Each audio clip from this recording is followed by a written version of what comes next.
Ночная смена в госпитале Сент-Мэри в Чикаго начиналась привычно, с резкого запаха антисептика и глухого шума коридоров, похожего на ровное дыхание огромного организма. За окнами растворялся вечерний туман, а внутри жизнь текла медленно и устало под холодным светом ламп.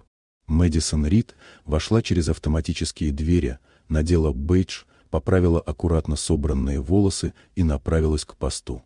Для окружающих она была обычной ночной медсестрой, спокойной, сдержанной, почти незаметной. Никто не догадывался, что за этой белой формой скрывается прошлое бывшего армейского рейнджера, прошедшего жесткую боевую подготовку. Ей достался второй этаж, хирургическое отделение и несколько палат послеоперационных пациентов. Мэдисон работала методично, проверяла назначения, фиксировала показатели, меняла капельницы, помогала тем, кто не мог уснуть.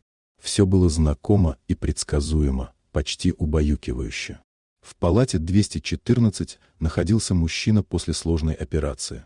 Он беспокойно ворочался, жаловался на возвращающуюся боль. Мэдисон проверила оборудование, заменила препарат и убедилась, что состояние стабилизируется.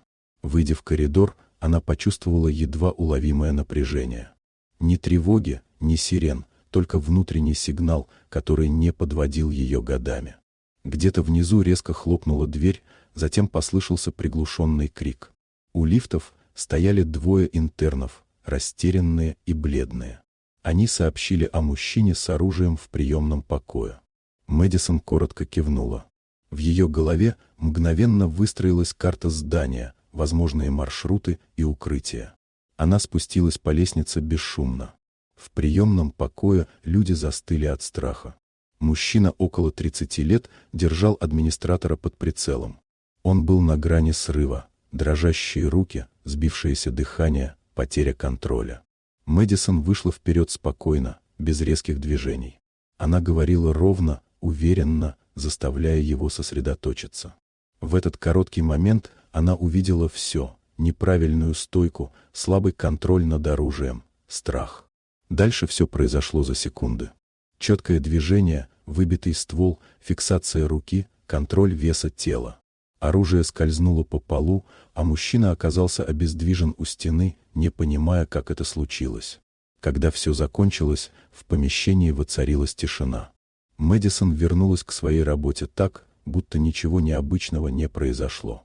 Коридоры снова наполнились привычным гулом аппаратов. Позже прибыли полицейские и увели нападавшего.